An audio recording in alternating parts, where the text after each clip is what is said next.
At the end of the movie, there was a reference to the fact that if you wanted to try something like this yourself, you should make sure you find an open-minded doctor. And I guess that's where my question begins. Because I've biohacked for a long time. I've tried this diet, and I've really enjoyed the benefits of taking on this kind of a diet. But I've also done it largely alone. I mean, you have the internet, you have lots of research available to you. I would very much be open to the partnership that would come between talking with the doctor, but I think probably a lot of people in the room have experienced this as well. When you go and just kind of randomly talk to doctors, you usually run into a lot of resistance. I still actually kind of enjoy running into that resistance too.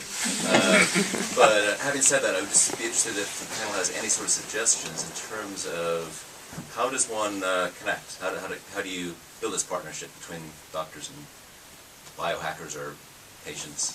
I don't know if you need to though. You did it on your own, more or less. So I don't think you do need to. Yeah. But I think I feel like there would be a benefit to it. You know, I would love to. And I think the just like in fitness, you know, I can go to the gym, and I have for many years, and gotten stronger without a personal trainer. When my wife suggested that I should go see a personal trainer, I kind of laughed. I got one free with my last gym membership. And I was shocked. It really makes a big difference. I mean, they push me that much farther. They help me understand new exercises and different techniques. I think there's a kind of natural partnership that could exist. I agree with that, because that's one of the major problems, is that like you really need to kind of get this out to the GPs, because GPs I'm sorry if there's any GPs here, but will hand out statins to patients like sweeties, and you speak to lots of patients and you say like, why are you taking statins, how long have you been taking them? Oh, I've been taking them for 7 years. And why? I don't know. I've no reason. So that to me is where you're at. GPs know nothing about food in general. Yeah, so just to add to that, I think what's interesting, and I can say it from my own personal experience, is that most doctors' understanding of nutrition comes from TV and magazines. There are studies to prove that. And, you know, even myself, if you go back 2-3 years ago, I just conventional advice. I have changed my own diet, I didn't mention that, almost following something similar to what Donald did, but certainly reducing refined carbs. And you know, in the last year, and not that I needed to necessarily, but you know, I've lost weight in sustaining it. So I think the message to doctors, I think it's really important. It has to get out there, but that's, I think, the role of obviously high impact medical journals and, you know, through media. That will, in a way, actually maybe through the media things. I've had colleagues, cardiologists, in fact, yesterday, because a very eminent, I won't name them because I'm a cardiologist, so I know, said a scene because of partly what you've written or things I've been reading, I've started changing my advice to patients. I'm being a bit more cynical about statins. You know, so it will actually happen. Interestingly, I think the doctors will be hit when the media gets it through. They'll start looking into it themselves. And I think also it's the young guys as well. We've got 2 young medical students right here, and for you guys, sort of when you're going to be practicing and everything, like how do you feel like within your fellow students, is there a movement towards maybe trying to prevent disease through good nutrition and lifestyle? Not a lot. Like, it's just you guys, so it's up to you two and the University of Southampton to sort them out. Okay? Just don't write that in your exams, okay? I think it's a really good point about the whole Atkins and paleo thing, to get that aside, because as soon as you start to mention something like that, people think, no, it's a fad. Yeah, they switch up. Especially medics. Just start, yeah. I mean, you know, just reference all the 15 years of research. The past 15 years have been great for low-carb, high-fat research, and it doesn't have to be paleo or Atkins or anything like that. It's a low-carb, high-fat diet of real foods, you know.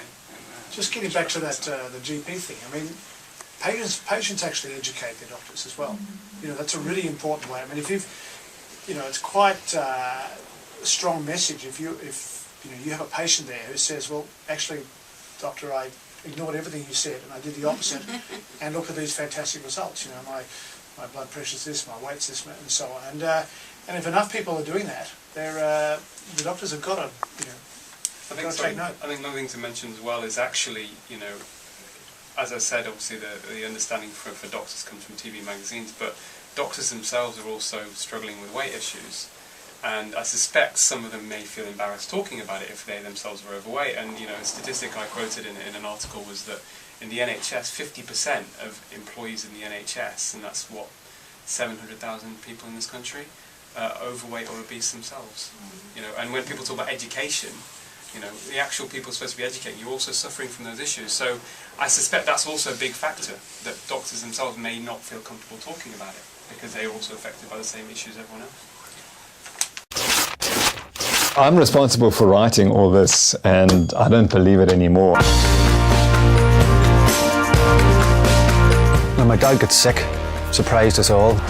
Ex-sportsman, lean, fit, healthy, never drank, boom, heart attack. I wanted to know why that happened. What I found shocked me. The average consumer is eating less fat in their diet. They are eating more carbohydrate in their diet, and we've got rampant increases in obesity, diabetes, heart disease. I found out that a lot of what I thought I knew was what you could only describe as lies. I've always been very cynical about diets. For 28 days, I'm going to completely disregard the food pyramid. I'm going to gorge on fat. That's good. That's good. We've been lied to about cholesterol for long. Some people don't understand how it works. There's magic in fat. In my view, the prudent diet does not prevent heart disease, it causes it. And certainly it contributes to diabetes and obesity in a major way. I'm controlling my diabetes without treatment. Meat, fish, nuts, eggs, those in my view should be the core food. We're going to prove that fat is good. I feel a lot better. I've lost a lot of weight during time without even trying. My favourite is a steak with nice pieces of fat on it. And I'm quite confident in 10 years' time that the Western society will be embracing this low-carb, high-fat concept. I'm just going to try and get to the bottom of how I can drop dead healthy.